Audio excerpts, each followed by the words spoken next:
Hey, seventh graders, we're going to do a really quick recap of what we did last week.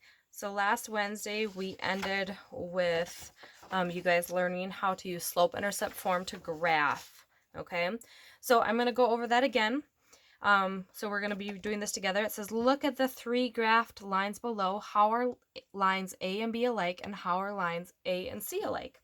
So a couple of different things. What do you guys notice? Think about that for a second.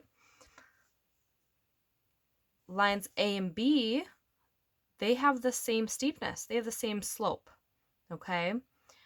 Lines A and C both go through the same point on the intercept. On the y-intercept, they both go through 0, 0. So when we are writing stuff in slope-intercept form, the slope and the intercept are very important. And that's how we know what a graph is going to look like. So again, this is your slope-intercept form equation. The m stands for slope and the b stands for the intercept. The x and the y are points on that line, actually. Okay. The equation for b in slope-intercept form is positive 3/2 x minus 2, because it crosses at negative 2. 3/2 is the slope. If you start at any point on line B and move up 3 units and to the right 2 units, you will end at another point on the line. Okay. And then the other thing is that it's a positive, so we know that it's going up. So anyways, it says, use a graph to answer the questions. At what point does the line cross the y-axis? What is the ordered pair for this point? Okay. So we,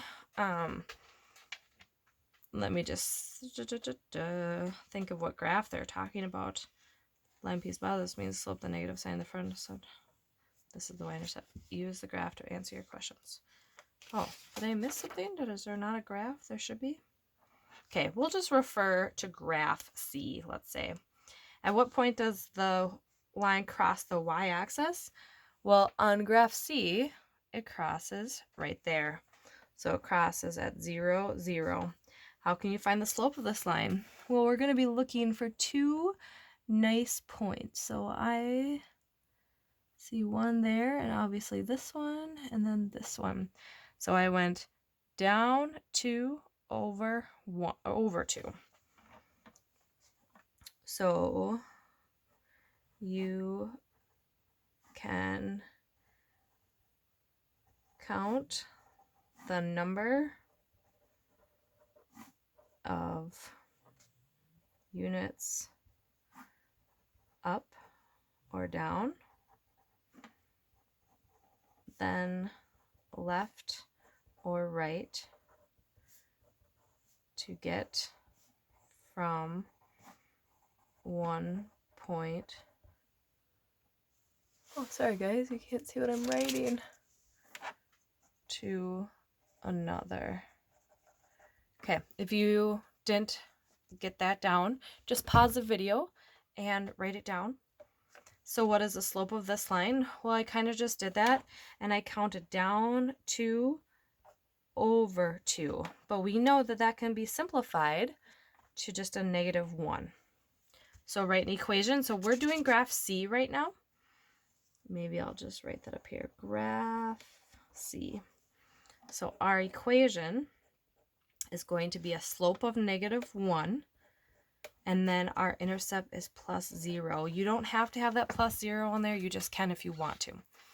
Okay, so I wanted to recap this, give you another day to let it sink in. So that's what we're doing today. If you turn the page, we have some practice problems. Now, there's only 10 problems here. I'm going to do one on each page for you. So the first one that I'm going to do is number 2. Okay. So remember that this is your y-intercept where it crosses the y-axis. So that would be right here. And then your slope is a negative 8, and you're going to put it over a whole number. You're going to put it over 1. So my next line, I'm going to go down 8. So 1, 2, 3, 1, 2, 3, 4, 5, 6, 7, 8. 1, 2, 3, 4, 5, 6, 7, 8. and I'm going to go over 1. There's my point. And once you put that point there, we can draw our line. And there's your graph. Okay, so there's that kind. Now if you go on to the 6 through 10 problems, they want you to write the equation. So in order to write the equation, you need to find the slope and the y-intercept. So slope-intercept form, just to remind you, y equals mx plus b. So let's just do number 6. So our intercept is 4. Well, it's going to go in where the b goes. Now our slope is going to be negative because it's going down from left to right. Now these graphs don't have the points on there, so you have to find them. So you're looking for 2 points where the graph intersects perfectly. So if I take a peek, even if you don't think like, so this point and this point, I can see perfect intersections. It might reduce to something that's closer, but let's count. 1, 2, 3, 4, 5, 6, 7, 8, 9. So that's down 9, and then 1, 2, 3, 4 over 4. So this is, it cannot be simplified. So there's the equation of my line. Okay, so you guys are going to have a couple IXLs doing these things. They are in the 8th grade section because that's where they need to be. They won't be due until Friday. Okay, here is this graphing lines and catching zombies. It's kind of a fun activity, but I want you to practice because it's a really good check to see if you're doing it right. And so what you're going to do is you see these equations over here, you're going to graph them. And when you graph them, use a pencil because you should go through one of the zombies on there, and then you're going to fill in the little riddle below. You don't have to cut these out. You can just, you don't have to cut them out. You can just write them in there down here. You can just write them in there. Okay, so I'm going to do the first one. We start at negative 16. So here is negative 16. My slope is a negative 2/3. So I'm going to go down 2, 1, 2, and to the right 1, 2, 3. Make sure that you use a nice straight line because some of these zombies you're going to be really close to. Some it's going to need to be exact. Okay, so there's the first one. So who did it cancel out? It canceled out this girl.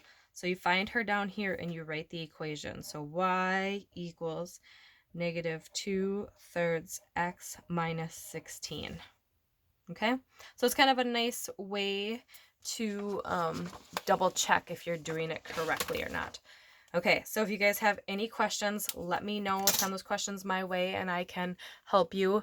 I hope you guys had a great weekend and I hope to see you on Zoom Monday.